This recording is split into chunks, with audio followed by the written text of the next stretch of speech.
The organizer for protests against Dave Chappelle and Netflix just got caught tweeting out their own vile racist tweets. That's right. In this video, we're going to take a look at the latest example of rank hypocrisy on the left. We're going to see how Chappelle himself is responding to all of this controversy. And stick with me to the very end of this video when I'll reveal precisely why cancel culture will always ultimately cancel itself. You're not going to want to miss this. Greetings, everyone. Dr. Steve here with you. Great to be with you. As always, before we dive in here, I told you I had an exciting announcement, and here it is.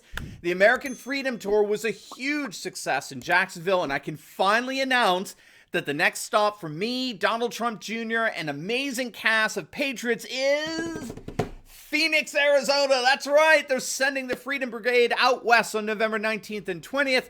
And I want to see even more Turley talkers in Phoenix than we did in Florida. Some new names have also joined the tour, like the great Candace Owens and Judge Jeanine Pirro.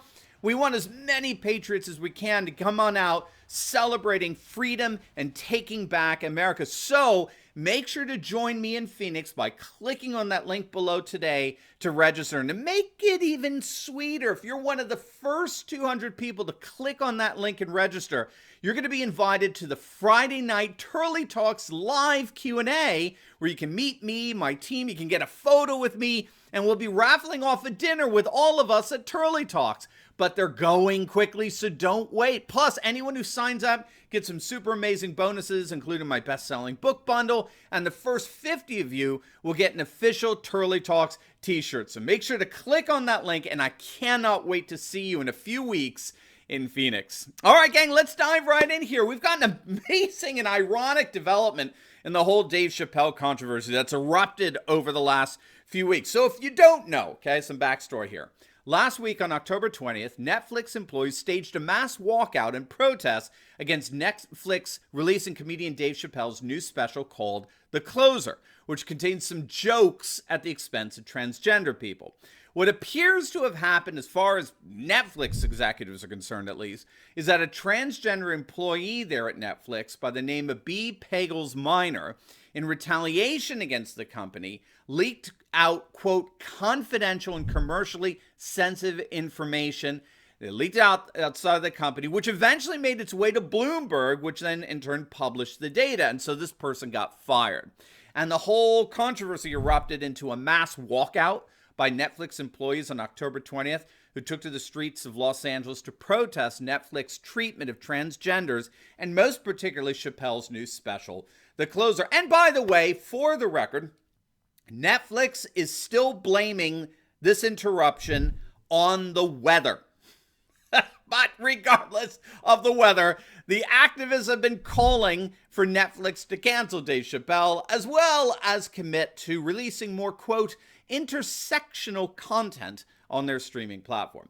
However, in a stunning and ironic twist, it's now been revealed that one of the leaders of that protest against Chappelle has pretty horrific tweets of their own.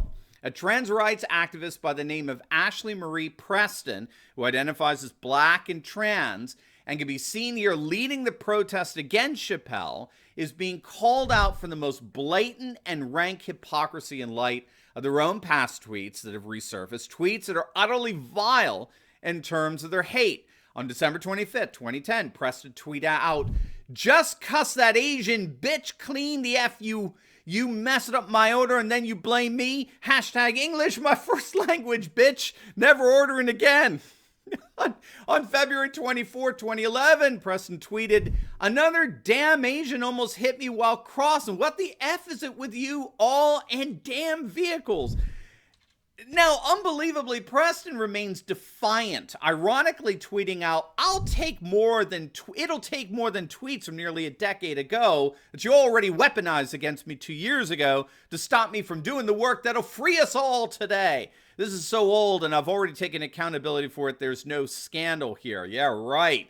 The accountability she's talking about is when these tweets originally resurfaced a couple of years back. when this person worked on Elizabeth Warren's campaign. And again, back then, it was the same thing, same reaction. Heal thyself, physician. Perhaps a shred of humility might cause you to realize that your past disqualifies you from casting stones at others. But for some reason, Preston thinks that the excuse that was given for those horrific tweets is enough. Preston, I kid you not, Preston blames those tweets on her past meth addiction. I guess that makes it all right. But unfortunately, of course, there's no forgiveness in cancel culture. That's why we call it cancel culture. And of course, the sweet irony here is that the very cancel culture that Preston advocates eventually works in every direction, even against those who advocate it for others. For his part, Dave Chappelle addressed the controversy directly just the other day. Check it out. It's been said in the press that I was invited to speak to the transgender employees at Netflix, and I refuse. That is not true. If they had invited me, I would have accepted it, although I am confused about what we're speaking about. Now, he goes on to say that he's well aware of the concerns that have been expressed, but he added this. You said you want a safe working environment at Netflix. Well, it seems like I'm the only one that can't go to the office anymore. Bingo. That's the hypocrisy, the ultimate hypocrisy of cancel culture. In the name of rectifying the supposed exclusion of some from society, practitioners of cancel culture demand the exclusion of others. In the name of rectifying the demonizing of some, they insist on the demonizing of others. Practitioners of cancel culture practice precisely what they denounce. Practitioners of cancel culture practice precisely what they denounce. They project onto others the very actions they claim to stand against. It's an utterly intellectually incoherent world and life view. And then Chappelle gets to the heart of the matter. I want everyone in this audience to know that even though the media frames this, that it's me versus that community, that is not what it is. Do not blame the LGBTQ community for any of this shit. This has nothing to do with them. It's about corporate interests and what I can say and what I cannot say.